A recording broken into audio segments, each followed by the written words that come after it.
Step away from the equipment. Hands where I can see them. Now! Officer, lower your voice. I'm Dr. Althea Robinson. I run this district. Yeah? Park's closed. You're trespassing. Don't move. I have keys and ID. Call your supervisor right now. That's it. Turn around. You're under arrest.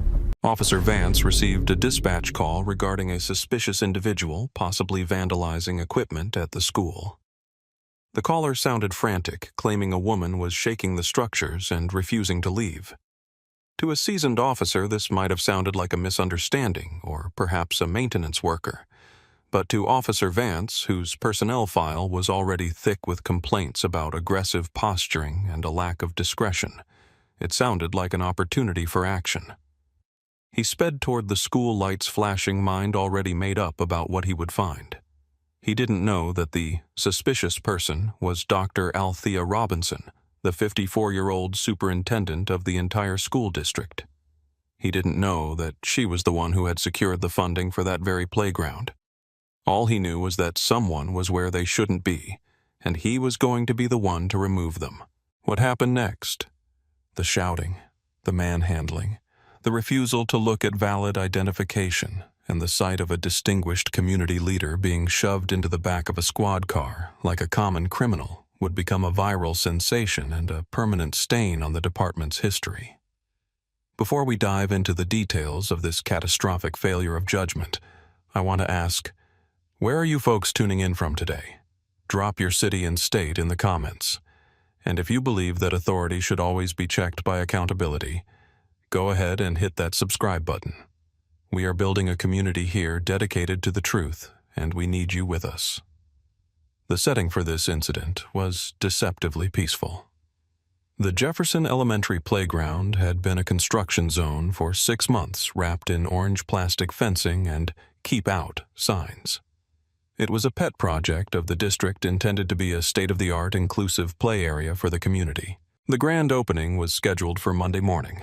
The wood chips were fresh and smelled of cedar. The bright blue and yellow jungle gym gleamed under the Saturday sun. It was silent, empty of children waiting for the ribbon-cutting ceremony. Dr. Althea Robinson stood by the swing set, a clipboard in one hand and a digital tablet in the other. At 54, Dr. Robinson was a woman of immense presence. She stood 5'9" with posture that spoke of decades in boardrooms and lecture halls. She was dressed in a tailored navy pantsuit with a silk scarf tied elegantly around her neck, her silver-streaked hair pulled back into a neat professional bun. She didn't look like a vandal. She didn't look like a loiterer. She looked like exactly what she was, the highest-ranking education official in the county. Althea had risen before dawn that Saturday. She was a perfectionist, a trait that had propelled her from a classroom teacher in the inner city to the superintendent's office. This playground renovation had been plagued by contractor delays and budget overruns, and she had personally intervened to get it across the finish line. She wasn't about to let the Monday morning press conference be ruined by a loose bolt or a jagged edge. She was there to perform a final punch list inspection. She wanted to walk the grounds alone without the noise of her staff or the contractors to ensure everything was safe for the children. She gripped the chain of a swing and gave it a firm tug, testing the tension. She moved to the slide, running her hand along the rail to check for burrs in the metal. She was methodical, focused, and completely within her rights. In fact, she had the master keys to the gate in her pocket. She was the landlord, the manager, and the visionary behind the project. But to the eyes of a biased observer, context didn't matter. Dr. Robinson had spent 30 years building a reputation for excellence. She held a PhD in educational leadership from Columbia University. Before coming to Charleston, she had served as a state administrator, turning around 3 failing school districts in 5 years. When she was hired by Charleston, the district was on the brink of financial insolvency. In just 4 years, she had balanced the budget-raised teacher salaries and approved infrastructure projects like the Jefferson Playground. She was tough fare and commanded respect from anyone who actually took the time to speak with her. However, respect is often a visual currency, and in our society it is distributed unevenly. Althea knew this. It was why she never left her house without being impeccably dressed. It was why she spoke with precise diction.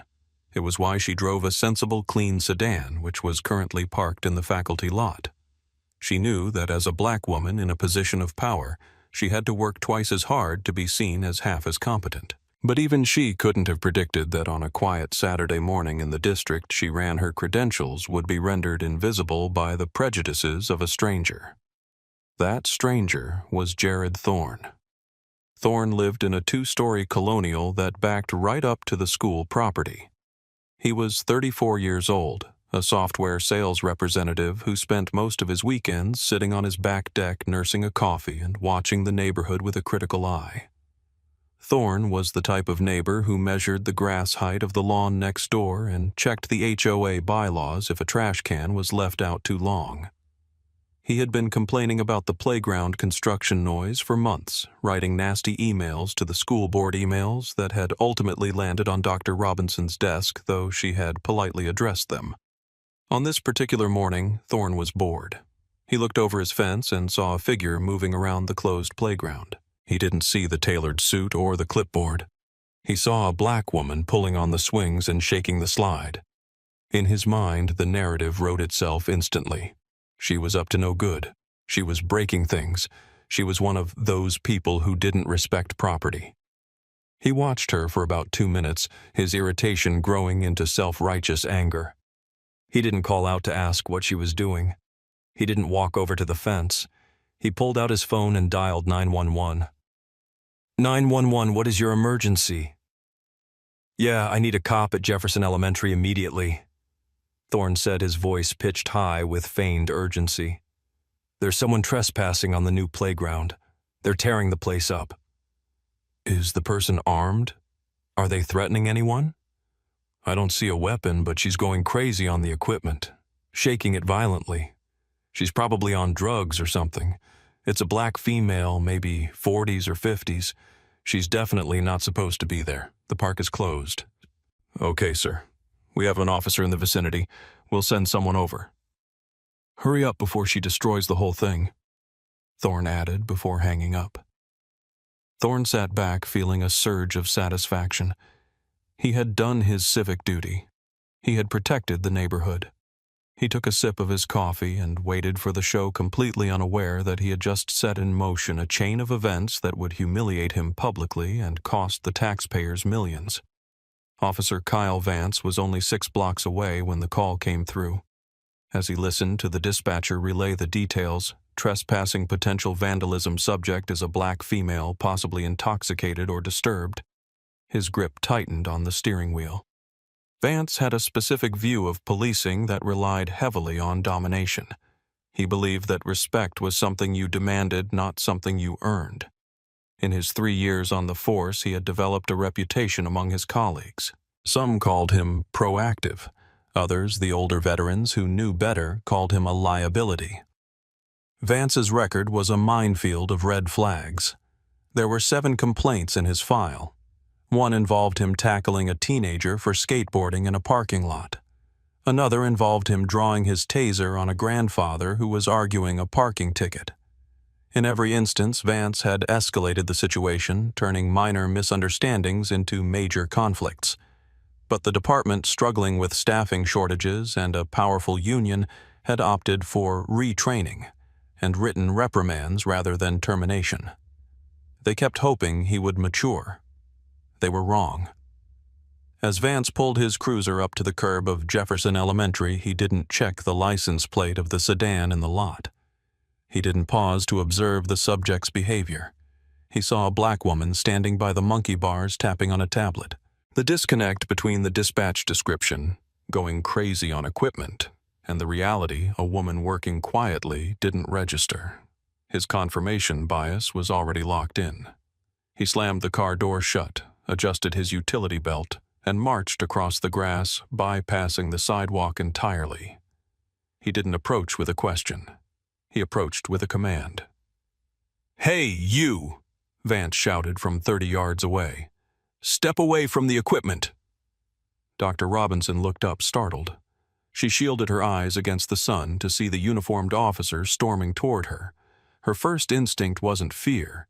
It was confusion. She assumed there had been an accident nearby, or perhaps a security alarm she had tripped. "Good morning, officer," she called back, her voice calm and authoritative. "Is there a problem?" "I said, step away from the equipment and put your hands where I can see them." Vance bellowed, closing the distance rapidly. His hand was resting on his holstered taser. "Officer, there is no need to shout," Althea said, standing her ground. She lowered her clipboard but kept her posture erect. "I am Dr. Althea Robinson. I am the superintendent of this school district." Vance stopped 5 feet from her, invading her personal space. He looked her up and down, sneering. "Yeah, and I'm the mayor. The park is closed, lady. Can't you read the signs you're trespassing?" "I am not trespassing," Althea said, her tone sharpening. "I am inspecting the property. I have the keys to the gate right here in my pocket." She moved her hand slowly toward her blazer pocket. "Don't you move!" Vance screamed, stepping back and unsnapping the retention strap on his holster. "Keep your hands out. You're creating a disturbance." "The only person creating a disturbance is you, officer," Althea said, her heart beginning to pound. She realized with a sinking feeling that this man wasn't listening. He wasn't looking at her suit. He wasn't hearing her diction. He was seeing a threat. "I am telling you I am the district superintendent. My ID is in my bag on that bench. If you will allow me to retrieve it, we can resolve this." "I don't want to see your fake ID," Vance spat. "We got a call that you're out here destroying public property. I saw you pulling on those swings." "I was testing the structural integrity," Althea exclaimed, exasperated. "That is my job. Now please lower your voice and let me show you my credentials." "You're not showing me anything except your back," Vance said, his face flushing red. "I'm giving you a lawful order. Leave the premises now or you're going to jail." Althea Robinson stared at him. She had negotiated with union leaders, faced down angry parents, and managed multi-million-dollar budgets. She was not accustomed to being bullied by a man young enough to be her son. "I am not leaving," she said clearly. "I am the legal administrator of this site. You are making a grave error, officer. I suggest you call your supervisor." That was the trigger. To a man like Kyle Vance, a suggestion to call a supervisor was a direct challenge to his manhood. It was an insult. "That's it," Vance growled. "You're under arrest." He lunged forward, grabbing Dr. Robinson by the wrist. The clipboard fell to the ground, clattering against the metal slide. "Do not touch me!" Althea shouted, pulling back. "You are assaulting a public official." "Stop resisting," Vance yelled, using the catchphrase that justifies so much unnecessary force. He spun her around, wrenching her arm behind her back with enough force to strain her shoulder. Althea gasped in pain, her glasses sliding down her nose. By this time, 2 people walking their dogs on the sidewalk had stopped. They were a middle-aged couple locals who knew the neighborhood. They didn't see a vandal. They saw a police officer manhandling a well-dressed woman. The husband pulled out his phone and started recording. "Hey," the man shouted from the sidewalk. "Take it easy. She's not fighting you. Back up." Vance screamed at the witnesses, not looking away from Althea. "Interfere and you're next." He shoved Althea against the bright yellow support pole of the jungle gym. The cold steel pressed against her cheek. "Officer," Althea said, her voice shaking with rage but controlled. "My name is Dr. Althea Robinson. You are arresting the superintendent of schools on her own property. This will cost you your badge. I promise you that." "Tell it to the judge," Vance muttered. He ratcheted the handcuffs too tight around her wrists. The metal bit into her skin. He didn't double-lock them.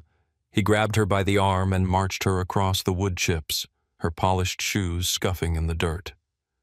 "I have identification," she repeated. "It is right there." "I said shut up," Vance said. He dragged her to the cruiser, opened the back door, and pushed her inside. The space was cramped and smelled of stale sweat and vinyl. As the door slammed shut, separating her from the world, Althea Robinson took a deep breath. She didn't cry. She didn't scream. She began to memorize every detail. The time, the officer's nameplate, the number of the patrol car. Jared Thorne, watching from his deck, felt a sudden pit in his stomach. The woman was dressed nicely. She hadn't looked like a crackhead when the cop walked her out. And why were people filming? He put his coffee down, the thrill of the bust, suddenly replaced by a gnawing anxiety that he had miscalculated. The ride to the precinct was short only about 10 minutes. Officer Vance drove with the radio off, adrenaline pumping through his veins. He felt powerful. He had neutralized a threat. He glanced in the rearview mirror. The suspect was sitting perfectly still, staring out the window with a look of icy detachment. She didn't look scared. She looked waiting. It was unnerving, but Vance brushed it off. They always acted tough until they got to the holding cell. Althea watched the city pass by. She saw the high school she had authorized a new library for. She saw the community center where she volunteered. She was the superintendent. She was a pillar of this community. And she was in handcuffs because a man with a badge and a gun couldn't conceive of a world where a black woman belonged in charge. They arrived at the North Precinct. Vance pulled into the sally port, the garage door rumbling shut behind them. He hauled Althea out of the car. "Let's go," he said, gripping her arm again. "I am walking," Althea said coldly. "Unhand me." He led her through the heavy steel doors and into the processing area. It was a busy Saturday. Several officers were at desks. A few civilians were waiting on benches. At the main desk sat Sergeant Miller. Sergeant Tom Miller was 58 years old, a 30-year veteran of the force. He was tired, nearing retirement, and he knew just about everyone in town who mattered. He had spent countless hours in school board meetings coordinating security for football games and graduations. He looked up as the door opened, his eyes scanning the new arrival. He froze. His coffee cup paused halfway to his mouth. He blinked, sure that his eyes were playing tricks on him. He looked at the woman in the handcuffs, the navy suit, the silver-streaked hair, the familiar face that had been on the front page of the local paper just last week regarding the new STEM program. "Vance," Miller said, his voice quiet, trembling with a mixture of disbelief and horror. "What? What do you have there?" "Trespassing, resisting, disorderly conduct," Vance announced proudly, pushing Althea forward. "Caught her tearing up the new playground at Jefferson Elementary, refused to ID, tried to fight me." Sergeant Miller stood up slowly. His face went pale, then a deep, terrifying shade of red. "Vance," Miller said, coming around the desk. "Take those cuffs off. Right, now." Vance looked confused. "Sarge, she's a suspect. She was—" "That is the superintendent of the school district, you absolute moron!" Miller roared, his voice echoing off the cinderblock walls. The entire station went dead silent. Typewriters stopped. Conversations halted. Vance froze. He looked at Althea. He looked at Miller. Who? "Dr. Robinson," Miller said, rushing over to Althea. "Dr. Robinson, I am so sorry." He grabbed Vance's shoulder and shoved him aside physically. "Give me the keys. Now." Vance fumbled for his keys, his hands suddenly shaking. The color drained from his face as the reality of what he had done crashed down on him. Miller unlocked the cuffs. Althea rubbed her wrists where deep red indentations were already forming. She adjusted her blazer, smoothed her scarf, and looked directly at Officer Vance. "Officer Vance," she said, her voice echoing in the silent room. "You refused to look at my identification. You refused to listen to my explanation. You assaulted me, and you kidnapped me from a site that I manage." I didn't know," Vance stammered. "You didn't look like—" "I didn't look like what?" Althea challenged him, stepping closer. "I didn't look like a superintendent, or I didn't look like a person who deserves basic civil rights." Vance had no answer. He looked at Sergeant Miller seeking help, but found only fury. "Badge and gun, Vance," Miller said, his voice low and dangerous. "Put them on the desk. You're done for the day. Get in the captain's office and don't you dare come out until I tell you." The aftermath was swift, brutal, and expensive. The video from the couple walking their dogs hit the internet before Althea had even left the police station. It showed everything: the aggression, the calm responses from Dr. Robinson, the unnecessary force. The title of the video was "Charleston Cop Assaults School Superintendent." It had 1 million views by sunset. The community outrage was explosive. Parents who knew and loved Dr. Robinson flooded the mayor's phone lines. The teachers' union threatened to strike if Vance wasn't terminated. But the real hammer dropped when Dr. Robinson's legal team filed the lawsuit. It wasn't just about the arrest. It was about the systemic failure that allowed an officer with 7 prior complaints to remain on the street. Jared Thorne, the neighbor, was not spared. The 911 tape was released. His description of a woman going crazy and destroying property was juxtaposed with the security camera footage from the school, which showed Althea gently testing a swing. Thorne was doxxed, fired from his sales job for making a racially motivated false report, and faced charges for filing a false police report. He became a pariah in the neighborhood he claimed to be protecting. The city of Charleston settled with Dr. Althea Robinson for $4 million to avoid a jury trial that they knew they would lose. But Althea didn't just take the money and retire. As part of the settlement, she demanded a complete overhaul of the police department's hiring and retention policies. She mandated independent oversight for all use-of-force complaints. She forced the city to implement a duty-to-intervene policy for other officers. Officer Kyle Vance was fired 3 weeks later. The internal investigation was scathing. He was stripped of his certification, ensuring he could never work in law enforcement in the state again. At 29, his career was over, a casualty of his own arrogance. But money and policy changes don't erase the memory of the cold steel against your cheek. They don't undo the feeling of being powerless in the face of a man with a gun who sees you as a threat first and a human being second. Dr. Robinson returned to work the next Monday for the ribbon-cutting ceremony. She stood on that playground, her wrist wrapped in a bandage, and cut the ribbon. She smiled for the cameras, but those close to her saw the shadow in her eyes. We have to ask ourselves, folks, how many Dr. Robinsons are out there who don't have the title superintendent to save them? How many people are sitting in a cell right now because an officer like Vance decided they didn't look like they belonged? This story isn't just about bad policing.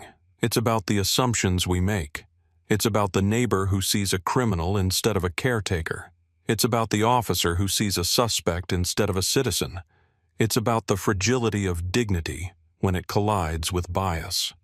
Dr. Robinson walked away with millions, but she shouldn't have had to go through hell to get it. What do you think should happen to callers like Jared Thorne who weaponized the police? And do you think the settlement was enough? Let me know your thoughts in the comments below. And if you want to support this channel and help us bring more of these stories to light, please hit that like button and subscribe. Until next time, stay safe and watch out for each other. Hey, you can't be here. Move along. I'm Now. in a public park during open hours. I'm not breaking the law. I didn't ask for an argument. I asked for ID. You have no reasonable suspicion. I do not consent. So now you're refusing orders? Turn around. Hands behind your I am back. Brannigan was 29 years old, 5 years into a career that had been marked by a high number of self-initiated stops and a disturbing amount of citizen complaints that had been dismissed by a lenient union review board. He parked his cruiser on the grass, a violation of city ordinance in itself, and adjusted his utility belt. He saw a black male in a wheelchair lingering near the Vietnam War memorial wall. The dispatch call had been vague. A resident in the high-end condos across the street had reported, "Someone looking suspicious near the statues." That was it. No crime, no threat, just existence. But for Brannigan, that was enough. As he walked across the manicured lawn, his hand rested habitually near his holster. He didn't see a man paying respects to fallen brothers. He saw a problem to be removed. Before we get into the details of this infuriating encounter, I need you to take a second. Look at where you are right now. Imagine you are visiting a grave or a memorial for someone you loved, and a stranger with a gun demands you justify your presence. It's a nightmare scenario, but for many, it's a Tuesday.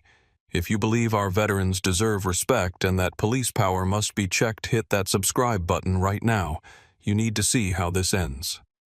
Colonel Thorne didn't hear Brannigan approach immediately. He was focused on the name Elijah Washington etched into the brass plate. Elijah had been his radio operator in 1983. Thorne came here every Tuesday at 11:00 a.m. to polish the brass and talk to his old friend. It was a ritual. It was therapy. "Hey, buddy, you can't sleep here." The voice was loud, jarring, and dripping with condescension. Thorne stopped polishing. He didn't turn around immediately. He carefully folded his polishing cloth and placed it in the small saddlebag attached to his customized titanium wheelchair. He took a breath, centering himself before engaging the wheel locks and pivoting the chair to face the officer. Thorne looked up. He saw the name tag, Brannigan, and the aggressive stance. Thorne's face was a map of lived experience, a scar running along his jawline eyes that had seen the worst of humanity and remained steady. "I'm not sleeping, officer." Thorne said, his voice a deep, resonant baritone that had once commanded battalions. "I am maintaining the memorial." Brannigan smirked. He looked at the bottle of brass polish and the rag. He didn't see a community service. He saw paraphernalia. "Yeah, well, we've had reports of vagrants using this park to shoot up and harass residents. I'm going to need you to move along." Thorne's hands rested on his lap. He didn't fidget. He didn't look down. "I am a tax-paying resident of this city, officer. I am in a public park during open hours. I am not violating any ordinances." Brannigan's smile faded. He wasn't used to vagrants using words like ordinances. He stepped closer, invading Thorne's personal space, a tactical intimidation move that usually worked on the desperate and the addicted. "I didn't ask for a law lecture, pal. I said move along. Actually, before you do, let me see some ID. We need to make sure you don't have any warrants." This was the pivot point. The moment where a good officer would have realized his mistake, apologized, and thanked the veteran for cleaning the memorial. But Brannigan wasn't a good officer. He was a bully with a badge, and he had just picked a fight with a man whose thesis on asymmetrical warfare was required reading at the War College. Thorne remained perfectly still. He knew exactly what was happening. It was a Terry stop, an investigatory detention.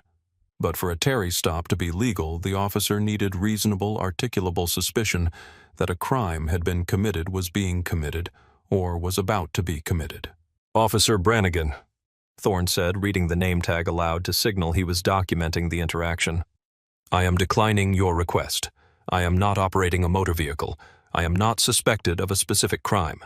Unless you can articulate a reasonable suspicion based on facts, not hunches, I am under no legal obligation to identify myself." Brannigan's face flushed a deep, angry red. The air in the park seemed to grow heavier. A few pedestrians walking their dogs on the nearby path stopped. They sensed the tension. A woman in her 50s stopped pushing her stroller and watched. Thorne noticed the audience. He hoped they were paying attention. "You want reasonable suspicion?" Brannigan snapped his hand, moving to his radio. "You fit the description of a suspicious person reported in the area. And now you're refusing a lawful order. That's obstruction. A description of a black man in a wheelchair is not a description of a suspect officer. That is a demographic profile." Thorne corrected him, his voice remaining level, which only seemed to infuriate Brannigan more. "And asserting my Fourth Amendment rights is not obstruction. The Supreme Court has been very clear on this. I suggest you call your supervisor before you make a mistake that you cannot undo." Brannigan laughed, a short, nervous sound. "I don't need a supervisor to handle a trespasser. You're detained. Give me the ID or I take you in and we figure out who you are the hard way." Thorne leaned back in his chair. He looked Brannigan in the eye. "I am not trespassing on public property. I have committed no crime. I am free to go, or you are detaining me illegally." "Which is it?" The gathered crowd was growing. A man in a business suit had pulled out his phone and was filming. Brannigan saw the phone. Instead of checking his behavior, he doubled down, convinced that backing off now would make him look weak in front of the civilians. He decided that he was going to teach this cripple a lesson about respect. "Okay, have it your way," Brannigan said, unclipping his handcuffs. "Turn around. Hands behind your back." "I cannot turn around, officer. I am paraplegic, and my chair is customized for my specific injuries. If you attempt to remove me from it, you will cause me significant physical harm," Thorne stated. He wasn't pleading. He was stating a fact for the record, for the camera he knew was watching. Brannigan didn't listen. He moved behind the wheelchair. "You're under arrest for obstruction of justice and disorderly conduct." He grabbed Thorne's left wrist and wrenched it backward. Thorne winced a sharp intake of breath through his nose as the torque hit an old shrapnel injury in his shoulder. "Officer, stop!" the man in the business suit yelled from the sidewalk. "He's in a wheelchair. What are you doing?" Brannigan ignored the bystander. "Stop resisting," Brannigan shouted, playing to the camera, pretending a struggle was happening where there was none. Thorne was not resisting. He went limp, a passive resistance technique he had been trained in to minimize injury. Brannigan struggled to get the cuffs on because of the angle of the chair. Frustrated, the officer made a decision that would sicken the jury months later. He released the brake on the wheelchair and spun it roughly to get better leverage, nearly tipping it over. "I am warning you," Thorne said through gritted teeth, the pain in his shoulder radiating down his spine. "You are damaging expensive medical equipment and violating my civil rights. My name is Colonel Marcus Thorne, United States Marine Corps retired. Check your ego, son." Brannigan paused for a microsecond at the word colonel, but his adrenaline was too high. He didn't believe it. He saw a man in sweatpants. "Sure you are. And I'm General Patton. You're going downtown." Brannigan finally managed to click the cuffs onto Thorne's wrists, forcing his arms into an agonizing position behind the rigid backrest of the chair. Then came the logistics. Brannigan realized he couldn't put the wheelchair in the back of his sedan. He called for a transport van, but the dispatcher said it was 20 minutes out. Impatient and angry, Brannigan decided he would assist Thorne into the back of the cruiser and leave the chair. "Get up," Brannigan commanded. "I just told you I am a paraplegic," Thorne said, sweat beading on his forehead from the pain. "I cannot stand." Brannigan rolled his eyes. "Fine, I'll help you." He grabbed Thorne by the upper arms and hauled him out of the chair. Thorne's legs, dead weight, dragged across the asphalt. The toe of his right sneaker caught on the curb, twisting his foot at a sickening angle. Thorne didn't scream, but he let out a guttural groan. The bystanders were shouting now. "He's disabled. You're hurting him." The woman with the stroller was on her phone calling 911 to report a police officer. Brannigan shoved Thorne into the back seat of the cruiser. Thorne's legs wouldn't bend properly to fit. Brannigan slammed the door twice before he managed to jam Thorne's limbs inside. The expensive custom titanium wheelchair worth $8,000 was left sitting on the grass. Brannigan tossed it into the trunk, not bothering to fold it properly, hearing the frame crunch as he slammed the lid. The drive to the precinct was short. Brannigan blasted the air conditioning, trying to cool his own temper. Thorne sat in the back, handcuffed in excruciating pain, his legs rapidly swelling. He closed his eyes and began to memorize every turn, every speed bump, every second of the timeline. He wasn't a prisoner. He was an operative gathering intelligence. He needed to survive the next hour so he could destroy this man's career legally. When Brannigan arrived at the precinct, he dragged Thorne out of the car with the same lack of care. He wheeled him into the booking area in a borrowed, broken-down transport chair from the garage because he couldn't get Thorne's custom chair out of the trunk easily. The booking room was busy. Officers were typing reports, drinking coffee, chatting. The atmosphere changed the moment Brannigan wheeled Thorne in. The desk sergeant was Thomas Miller, a 58-year-old bear of a man who had served in the Army before joining the force 30 years ago. He looked over the counter and saw Brannigan pushing a black man in a hospital chair, handcuffed, wearing sweatpants. Miller's eyes narrowed. He looked at the man's face. He knew that face. He had seen that face in the local paper 2 years ago when the city unveiled the new war memorial.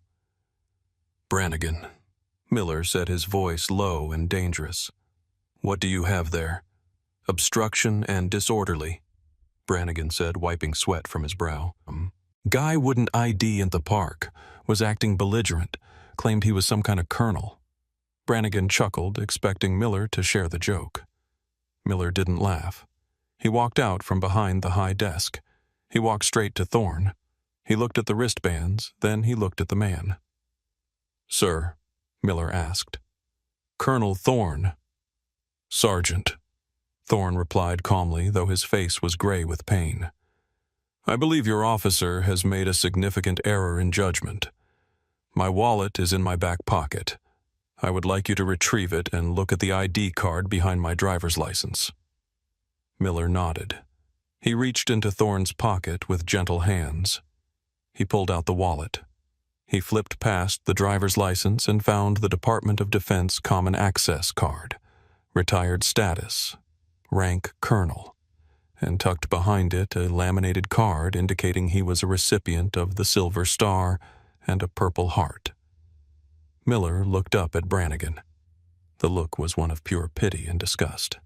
Brannigan, Miller said softly, give me your keys. What? Brannigan asked, confused. Give me your keys, now. Miller snatched the keys from the younger officer's hand and unlocked Thorne's handcuffs. Colonel, I need to get you medical attention immediately. Did he injure you? My legs were dragged, Thorne said, rubbing his wrists.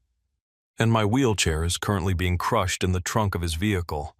But before we discuss medical attention, Sergeant, I want a supervisor. I want the watch commander, and I want the chief. I'm calling them now, Miller said. He turned to Brannigan. Go sit in the break room. Don't speak to anyone. Don't write anything. Just sit there and pray you still have a pension by tomorrow. Brannigan stood there, stunned. Sarge, he was loitering. He refused ID. He's a decorated war hero who lost the use of his legs fighting for the Constitution you just wiped your feet on. Miller roared, his voice echoing off the cinder block walls. Get out of my sight. 5 minutes later, the precinct was in chaos. The watch commander had called the chief of police, Chief Robert Henderson, who was at a luncheon downtown. Henderson arrived in 12 minutes. He found Colonel Thorne sitting in the captain's office, not in a cell. Sergeant Miller had provided him with water and ice packs for his wrists. Thorne's custom wheelchair had been retrieved from the trunk. The frame was bent, the axle damaged. It sat in the corner as piece of evidence number 1. Chief Henderson was a pragmatic man. He saw the bent wheelchair. He saw the colonel's calm, furious demeanor. He saw the liability. Colonel Thorne, Henderson began, extending a hand. I am deeply sorry for this. This is unacceptable, doesn't begin to cover it. We are going to release you immediately. No charges will be filed. I can have an officer drive you home or to the hospital.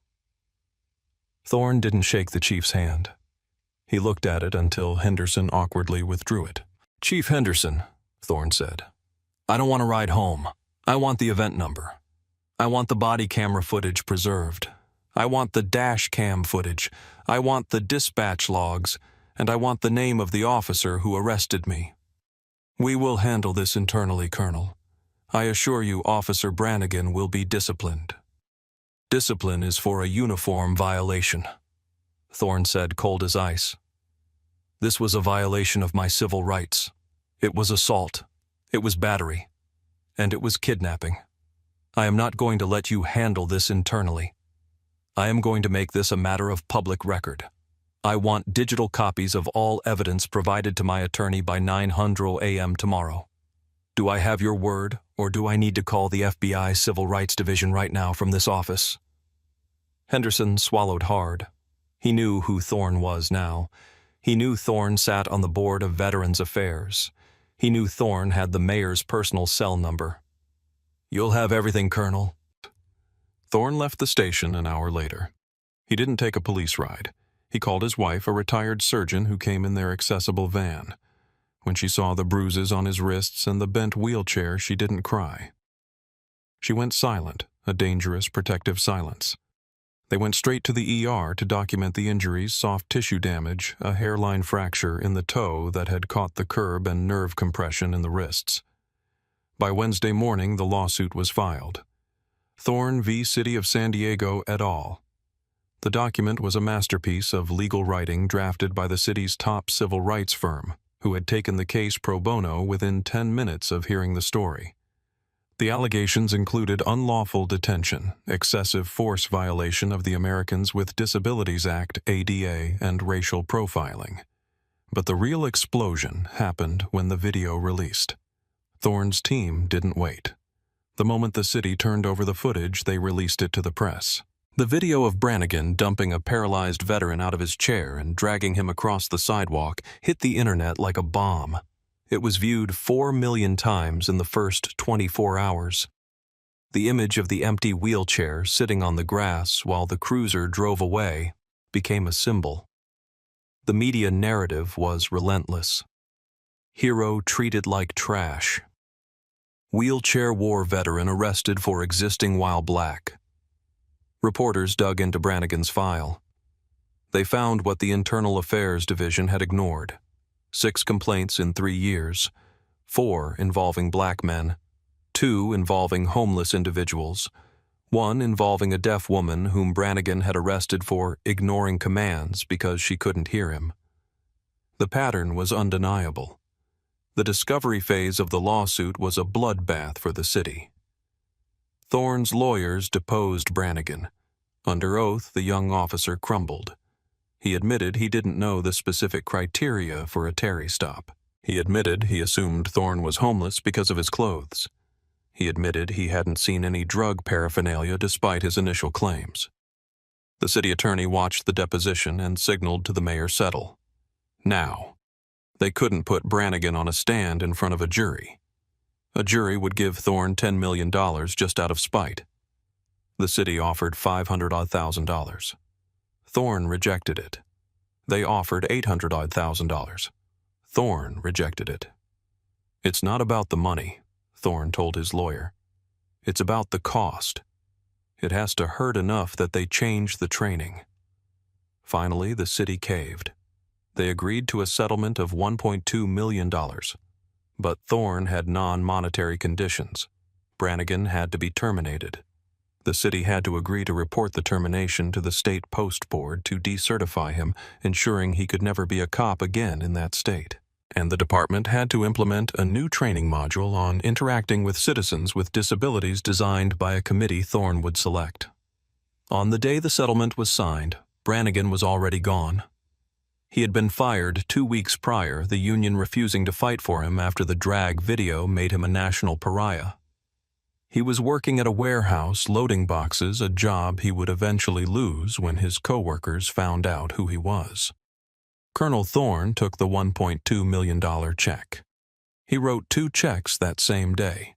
The first, for $600,000, went to the Legal Defense Fund for Disabled Veterans, a nonprofit he helped establish.